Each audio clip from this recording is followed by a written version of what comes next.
Welcome back to property explore India. నేను క్రాంతి దుద్దిగుంట. ఈరోజు నేను మీకు వెస్ట్ ఫేసింగ్ ఇండిపెండెంట్ హౌస్, ఇది రాంపల్లి అంబేద్కర్ స్టాచ్యూ నుంచి ఎగ్జాక్ట్లీ 1.2 కిలోమీటర్ డిస్టెన్స్లో వస్తుంది. పోచారమ్మ మున్సిపాలిటీలో వస్తుంది ఈ ఇండిపెండెంట్ హౌస్. ఇది చాలా మంచి రెసిడెన్షియల్ ఏరియాలో ఇన్ఫోసిస్ క్యాంపస్కి ఎగ్జాక్ట్లీ 4.5 to 5 కిలోమీటర్ డిస్టెన్స్లో వస్తుంది. 30 feet రోడ్స్లో ఉందండి. ఇది మొత్తం 30 feet రోడ్స్లో. ఇది మొత్తం కొత్త వెంచర్. నేను ఇప్పుడు మీకు చూపిస్తుందంతా కొత్త వెంచర్ స్టార్ట్ అయింది. సో ఎక్స్టెన్షన్ ఇదంతా. అదేవిధంగా మీరు గమనిస్తే 30 feet రోడ్ ఫేసింగ్ ఉందండి. 55 feet డైమెన్షన్స్తో చాలా మంచి లొకేషన్లో ఉంది. ఇది మొత్తం 30 feet రోడ్. నేను ఇప్పుడు కరెంట్ రెసిడెన్షియల్ ఏరియా ఎలా ఉందో కూడా నేను మీకు చూపిస్తాను. ఇప్పుడు ఇదంతా రెసిడెన్షియల్ ఏరియా చాలా బాగా వస్తుందండి. మొత్తం ఇండిపెండెంట్ హౌసెస్ అన్నీ ఆల్మోస్ట్ 3 years బ్యాక్ వే. సో చాలా బాగా వస్తుంది. నేను ఇప్పుడు మీకు ఈ west facing independent house G+1 ఏదైతే ఉందో ఈ వీడియోలో మొత్తం డబుల్ బెడ్రూమ్ మొత్తం పోర్షన్ నేను మీకు టూర్ చేసి చూపిస్తాను. అన్నిటికంటే ముందు మీరు గమనించగలరు, మనకి ఈ విధంగా ఇక్కడ ప్లాంటేషన్ చేసుకోవడానికి చాలా బాగా సరిపోతుంది, చాలా బాగా వస్తుంది. మొత్తం అండర్ గ్రౌండ్ డ్రైనేజ్ లైన్స్తో ఉన్నాయండి. 30 feet రోడ్స్తో మీరు గమనిస్తే మనకి ర్యాంప్ అనేది ఈ విధంగా వచ్చింది. గ్రానైట్ తోటి ఫినిష్ వచ్చింది, చాలా బాగా వచ్చింది. మనకి పార్కింగ్ స్పేస్ కూడా మీరు గమనిస్తే ఈ విధంగా 15.5 into 15.6 డైమెన్షన్స్తో వస్తుంది. మాకు ఫాల్ సీలింగ్ ఈ విధంగా వచ్చి చాలా బాగా కనిపిస్తుంది. మనకి గ్రానైట్ మొత్తం ఫినిష్ వచ్చింది. పార్కింగ్ స్పేస్ అంతా గ్రానైట్ ఫినిష్ వచ్చింది. అదేవిధంగా మనకి నార్త్ సైడ్ సెట్ బ్యాక్స్ చూస్తే మనకి 3.5 feet డైమెన్షన్స్ దాకా సెట్ బ్యాక్ అయితే వచ్చింది ఈ విధంగా. అదేవిధంగా మీరు గమనించవచ్చు, మనకి ఇక్కడ స్టెప్స్ ఏవైతే ఉన్నాయో మనకి మొత్తం స్టీల్ రైలింగ్తో ఫినిషింగ్ అయితే వస్తుంది. అదేవిధంగా మీరు గమనిస్తే మనకి మొత్తం గ్రానైట్ తోటే ఫినిషింగ్ ఇచ్చారు. అదేవిధంగా స్టెప్స్ కింద కూడా మొత్తం మనకి గ్రానైట్ తోటే ఫినిషింగ్ వచ్చింది. మనకి వాష్ ఏరియా మొత్తం ఇక్కడే వస్తుంది. వాషింగ్ మిషన్ కూడా మనం ఇక్కడే పెట్టుకుంటాము. అదేవిధంగా మనకి ఫ్రంట్ వ్యూ వచ్చేటప్పటికి ఈ విధంగా వైట్ బ్లాక్ కలర్ టైల్స్తో పాటు ఈ విధంగా చాలా బాగా కనిపిస్తుంది. డబల్ సైడ్ డోర్ లేదా సింగిల్ సైడ్ డోర్ మీ చాయిస్ ప్రకారం మీరు చూస్ చేసుకోవచ్చు. అదేవిధంగా ఇప్పుడు నేను మీకు ఇండియన్ టేక్ వుడే వస్తుంది. హెవీ గేజ్, లైక్ ఎక్కువ బరువు ఉన్న ఇండియన్ టేక్ వుడే వస్తుంది. మీకు ఇప్పుడు హాల్ నేను చూపిస్తున్నాను. హాల్లో మార్బుల్ ఫినిషింగ్ వచ్చిందండి. మార్బులే వచ్చింది మొత్తం అంతా. మీకు డబల్ ప్యాటర్న్ వచ్చి చాలా బాగా వస్తుంది. అదేవిధంగా టీవీ యూనిట్ కూడా మీరు గమనించవచ్చు. మనకు 75 inch టీవీ యూనిట్ వరకు వస్తుంది. సో 75 inch టీవీ యూనిట్ దాకా వస్తుంది మనకి. అదేవిధంగా మనకి ఇక్కడ 5x4 డైమెన్షన్స్తో విండో కూడా వచ్చింది. UPVC విండోస్ మాత్రమే వస్తాయి వీటికి. సో చాలా బాగా వచ్చింది స్పేస్ అయితే. అదేవిధంగా మీరు గమనిస్తే మనకి 6 persons సీటింగ్ కెపాసిటీ ఈజీగా వస్తుంది ఇక్కడ. అదేవిధంగా ఒక 3 persons సోఫా లేదా 2 persons సోఫా కూడా ఇక్కడ వేసుకోవచ్చు. ఎలాంటి ఇబ్బంది లేకుండా చాలా బాగా వస్తుంది.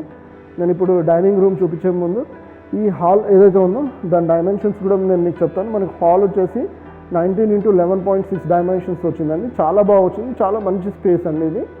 ఇప్పుడు నేను మీకు ఇంటి లోపల తీసుకొని వెళ్ళి డైనింగ్ రూమ్ నేను మీకు చూపిస్తాను. డైనింగ్ రూమ్ వచ్చేటప్పటికి మనకి 10.6 into 8 feet డైమెన్షన్స్ వస్తుందండి.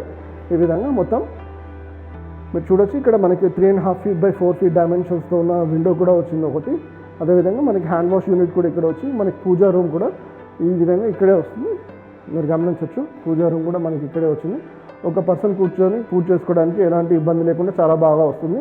అదేవిధంగా మనకి వ్యూ అనేది డైమండ్ ప్యాటర్న్ ఫామ్ అయ్యి వ్యూ అనేది చాలా బాగా కనిపిస్తుంది. అదేవిధంగా మీరు ఫాల్ సీలింగ్ కూడా గమనించవచ్చు. అదేవిధంగా ఫాల్ సీలింగ్ కూడా బాగా వస్తుంది. మనకి కట్లరీ మొత్తం ఇక్కడే పెట్టుకుంటాం. మనకి షెల్ఫ్స్ కూడా చాలా స్పేస్ అనేది చాలా బాగా వచ్చింది. మనకి కిచెన్ వ్యూ అనేది ఇక్కడ ఈ విధంగా కనిపిస్తుంది. కిచెన్లో వ్యూ మీరు చూడొచ్చు. మన కిచెన్ వ్యూ అనేది ఈ విధంగా కనిపిస్తుంది. మొత్తం షెల్ఫ్స్ అన్నీ చాలా బాగా వచ్చాయి. మనకి 7 feet హైట్ వరకు టైల్స్ కూడా ఇచ్చారు. ఇక్కడ 5 feet హైట్ వరకు టైల్స్ కూడా ఇచ్చారు. సో చాలా బాగా వస్తుంది. మనకి మొత్తం షెల్ఫ్స్ కూడా తగినన్ని షెల్ఫ్స్ ఇచ్చారు. తర్వాత మనం సామాన్లు పెట్టుకోవడానికి కూడా చాలా బాగా స్పేస్ అయితే వచ్చింది. అదేవిధంగా నేను మీకు ఇంటికి వెనకాల సైడ్ ఉన్న సెట్ బ్యాక్ ఏదైతే ఉందో అది నేను మీకు చూపిస్తున్నాను. ఇదంతా మనకి వాష్ ఏరియా, యూటిలిటీ ఏరియా లాగా వస్తుంది. మనము ఇక్కడ కూడా ఒకటి వాషింగ్ మిషన్ పెట్టుకోవడానికి పాయింట్ అయితే ఇచ్చారు. ఇక్కడ కూడా యూజ్ చేసుకోవచ్చు, లేదు ఫ్రంట్ సైడ్ స్టేర్స్ కింద కూడా యూజ్ చేసుకోవచ్చు. సో ఇక్కడ మీరు నార్త్ ఈస్ట్ కార్నర్లో గమనిస్తే మనకి బోర్ అయితే వచ్చింది. మనకి 450 feet డిగ్ చేశారు. అదేవిధంగా దానికి పక్కనే మనకి ఒక ట్యాంక్ కెపాసిటీ కూడా ఉంది. 4000 liter ట్యాంక్ కెపాసిటీ వస్తుంది. మీకు అది కూడా నేను మీకు చూపిస్తాను. మనకి ఈ విధంగా ఇక్కడ 4000 liter ట్యాంక్ కెపాసిటీ కూడా వస్తుంది.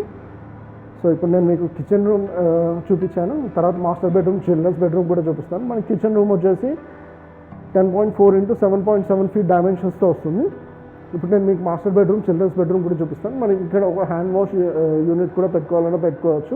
అదేవిధంగా మీరు ఇక్కడ గమనిస్తే మనకి అటాచ్ టాయిలెట్ బాత్ ఏదైతే ఉందో, కామన్ టాయిలెట్ బాత్ ఏదైతే ఉందో అది మనకి ఇండియన్ స్టైల్లో ఇచ్చారు. సో ఈ విధంగా వస్తుంది. అదేవిధంగా మీరు గమనిస్తే మనకి చిల్డ్రన్స్ బెడ్రూమ్ అనేది ఈ విధంగా చాలా బాగా వస్తుంది. ఇది వచ్చేసి మనకి 11.6 into 10 feet డైమెన్షన్స్తో చాలా బాగా వస్తుందండి. 11.6 into 10 feet డైమెన్షన్స్తో చాలా బాగా వస్తుంది. ఈ విధంగా షెల్ఫ్స్ కూడా వచ్చి మనకి సౌత్ సైడ్లో 5x4 డైమెన్షన్స్తో విండో కూడా వచ్చింది. మొత్తం యూపీవీసీ విండోస్ వస్తుంది. చాలా మంచిగా డైమండ్ ప్యాటర్న్ ఫామ్ అయింది. ఇప్పుడు మార్బుల్ పాలిషింగ్ స్టార్ట్ అయింది. ఇది యాక్చువల్గా ఇంకొక 2 coats మార్బుల్ పాలిషింగ్ మనకి ఫైనల్గా పెయింటింగ్ కంప్లీట్ అయిన తర్వాత ఓనర్ చేసిస్తారు. అదేవిధంగా ఇక్కడ మీరు గమనిస్తే 5x4 డైమెన్షన్స్తో ఉన్న విండో కూడా ఒకటి వచ్చింది, యూపీవీసీ విండో. అదేవిధంగా ఇక్కడ మీరు గమనిస్తే మనకి అల్మారా స్పేస్ వచ్చింది. అదేవిధంగా షెల్ఫ్స్ అన్నీ వచ్చి చాలా బాగా వచ్చింది. మీరు ఇక్కడ గమనిస్తే మనకి ఈ విధంగా ఇండియన్ స్టైల్ మనకి టాయిలెట్ బాత్లో ఈ విధంగా చాలా బాగా కనిపిస్తుంది. చాలా మంచి వర్క్ కూడా చేశారు. ఇక్కడ గ్రానైట్ కూడా పెట్టారు. సో చాలా బాగుందండి ఈ రూమ్ అయితే. సో ఇంతసేపు నేను మీకు double bedroom, west facing independent house, 167 square yards, 30x55 డైమెన్షన్స్తో ఉన్న ఇండిపెండెంట్ హౌస్ నేను మీకు మొత్తం టూర్ చేసి చూపిస్తున్నాను. ఇది రాంపల్లి అంబేద్కర్ స్టాచ్యూ నుంచి ఎగ్జాక్ట్లీ 1.2 kilometer డిస్టెన్స్ వస్తుంది. రాంపల్లిలో వస్తుంది, పోచారమ్మ మున్సిపాలిటీలో వస్తుంది ఇది మొత్తం. అదేవిధంగా మనకి 30 feet రోడ్ పాటు చాలా బాగా ఉంటుంది ఇండిపెండెంట్ హౌస్, 167 square yards. ఇలాంటి ఇండిపెండెంట్ హౌస్ నేను రెగ్యులర్గా నా ఛానల్లో పోస్ట్ చేస్తున్నాను. అదేవిధంగా ఈ ఇండిపెండెంట్ హౌస్కి సంబంధించిన ఫొటోస్ మీరు చూడాలనుకుంటే నా వెబ్సైట్లో నేను లింక్ కూడా షేర్ చేస్తాను, డిస్క్రిప్షన్ బాక్స్లో చూడొచ్చు. అదేవిధంగా ఇలాంటి ఇండిపెండెంట్ హౌసెస్ నా ఛానల్లో ఆల్రెడీ పోస్ట్ చేసి ఉన్నాను. సో ఒకవేళ మీకు ఇంట్రెస్ట్ ఉండి ఇలాంటి ఇండిపెండెంట్ హౌసెస్ కావాలి అనుకుంటే మీరు తప్పకుండా నా ప్రీవియస్ వీడియోస్ చెక్ చేయొచ్చు. అదేవిధంగా వెబ్సైట్లో కూడా వెళ్ళి మీ ప్రైస్, లొకేషన్ ఫిల్టర్స్ ఆన్ చేసుకొని మీరు ఎలా కావాలని చెక్ చేసుకోవచ్చు. అలాగే మనకి ఈ ఇండిపెండెంట్ హౌస్ వచ్చి 84 lakh కోట్ చేస్తున్నారు. ఒకవేళ మీకు రాంపల్లి లొకేషన్ మ్యాచ్ అయ్యి మీరు ఈ ఇండిపెండెంట్ హౌస్ చూడాలి అనుకుంటే ఈ ప్రైస్ బడ్జెట్ కూడా మీకు మ్యాచ్ అవుతాయి. తప్పకుండా మీరు నన్ను కన్సల్ట్ చేయండి. నేను ఈ ఇండిపెండెంట్ హౌస్ మీకు సైట్ విజిట్ చేసి మీకు అడిషనల్ ఇన్ఫర్మేషన్ కూడా ఇవ్వగలుగుతాను. నా ఛానల్ని కూడా సబ్స్క్రైబ్ చేసి వీడియోని కూడా లైక్ చేసి సపోర్ట్ చేయండి. బెల్ నోటిఫికేషన్ ఐకాన్ కూడా ఆన్ చేసి పెట్టుకోండి. సో దట్ నా వీడియోస్ నోటిఫికేషన్స్ అన్నీ మీకు తప్పకుండా వస్తాయి. మరో కొత్త ప్రాపర్టీతో మీ ముందుకు వస్తాను. అంతవరకు సెలవు. Take care and have a nice day.